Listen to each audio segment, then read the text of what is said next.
بے ہنر اور بے تمیز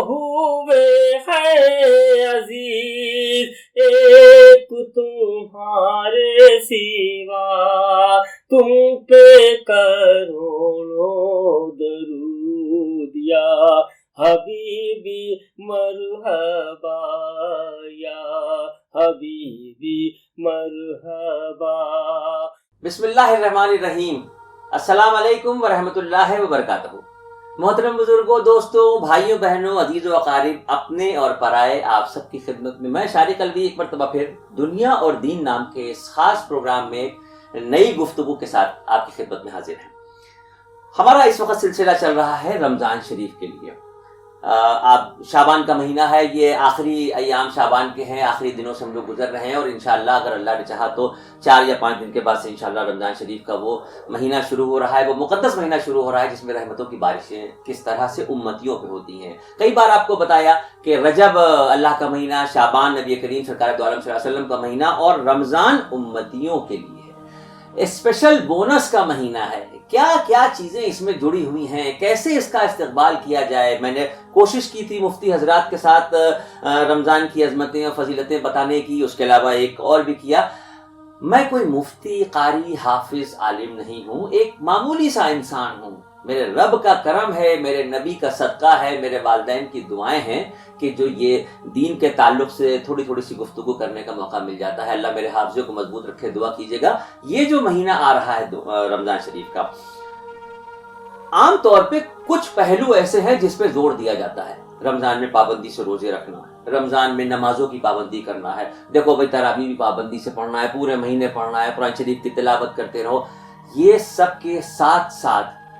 وہ جو بنیادی چیزیں زمین سے جڑی ہوئی ہیں، جس کی اہمیت کو سمجھا اس لیے نہیں جاتا ہے کیونکہ اس کے اوپر کوئی خاص توجہ نہیں ہوتی ہے۔ توجہ کا کیا مطلب ہوا؟ رمضان شریف میں عموماً یہ چیز دیکھی جاتی ہے کہ جیسے ہی پہلے دن سے روزے کی شروعات ہوتی ہے اور افطار کا وقت آنے والا ہوتا ہے، تو اللہ رب العزت کے فضل و کرم سے اللہ نے جس کو جتنا نوازا ہے، خوب طرح سے ڈھیروں ڈھیر افطاریاں بنتی ہیں۔ کئی طرح کی ہمارے یہاں پھلکیاں ہوتی ہیں، دہی پھلکی ہوتی ہے، چنا ہے، مٹر ہے، امرتی بھی آ گئی، کھجور بھی رکھا ہے، شربت بھی بن گیا، وغیرہ وغیرہ وغیرہ۔ مطلب جتنے لوگ گھر میں ہیں اس سے کہیں زیادہ ٹیبل سجی ہوئی ہے۔ پڑوس کا کیا حال ہے نہیں پتا، گھر کے نیچے یا آس پاس یا سامنے فٹ پاتھ پہ یا وہ گلی میں جو بوڑھا ایک آدمی رہتا ہے، یہ سب کوئی اس وقت ذہن میں نہیں ہوتے۔ اب یہ سب ذہن میں کب آتے ہیں؟ جب آپ افطار سے فارغ ہو جاتے ہیں، پوری طریقے سے کھا لیتے ہیں، مغرب کی نماز پڑھ لیتے ہیں، اس کے بعد جو افطاری بچی ہوئی ہوتی ہے تو یہ ہوتا ہے کہ وہ جو باجی رات میں برتن دھونے آئیں گے یہ ان کو دے دیا جائے گا، یا یہ ایک کام کرو، یہ ایک پولیتھین میں کر کے وہ جو فلاں جگہ پر وہ صاحب بیٹھے ہوئے ہیں فٹ پاتھ پہ ان کو جا کے دے دو۔ یہ بہت غلط ہے، یہ بہت باریک سی چیز ہے۔ آپ کو اندازہ ہے آپ صلی اللہ علیہ وسلم نے جب یہ فرمایا کہ کوشش کرو کہ روزہ افطار دوسروں کے لیے انتظام کرو، ایک صحابی نے عرض کیا کہ یا رسول اللہ اتنی وسعت نہ ہو کہ اگر ہم نے کئی لوگوں کو بلا لیا کیسے کریں؟ آپ نے فرمایا یہ پیٹ بھرنے کی چیز نہیں ہے، یہ تو ایک کھجور تم نے کسی کو کھلا دیا، یعنی آپ نے ایک کھجور سے کسی کو اگر افطار کرا دیا تو آپ ثواب کے حقدار ہو گئے۔ ثواب کا حقدار کون کون سے معاملات ہو رہے ہیں؟ یہ جو مبارک مہینے کا چاند نکلتا ہے، رمضان کے چاند نکلنے سے عید کے چاند نکلنے کا جو یہ وقت ہوتا ہے، یہ ایک ایک لمحہ ہے۔ صدقہ اور خیرات، پچھلے ایپیسوڈ میں نے آپ کو بتایا اللہ کے نبی یوں تو سال بھر صدقہ کرتے تھے، لیکن اس مہینے میں دل کھول کے صدقہ کرتے تھے۔ ایک مرتبہ آپ مدینہ منورہ میں ایک صحابی حضرت ابو ذر غفاری ہے نام ان کا، ان کے ساتھ کہیں جا رہے، تشریف لے جا رہے تھے۔ آپ نے کہا کہ ابو ذر یہ سامنے احد کا پہاڑ دیکھتے ہو؟ انہوں نے کہا یا رسول اللہ میری نظر احد کے پہاڑ پہ ہے۔ آپ نے فرمایا کہ اگر اس احد کے پہاڑ کو سونے کا بنا دیا جائے اور اس کی گنیاں بنا کے مجھے دے دی جائیں تو تم یقین رکھنا 3 دن سے زیادہ کا وقت نہیں لگے گا، میں سب راہ خدا میں بانٹ دوں گا۔ یہ جو احد کا پہاڑ مدینے میں ہے، 9 میل لمبا پہاڑ ہے، یہ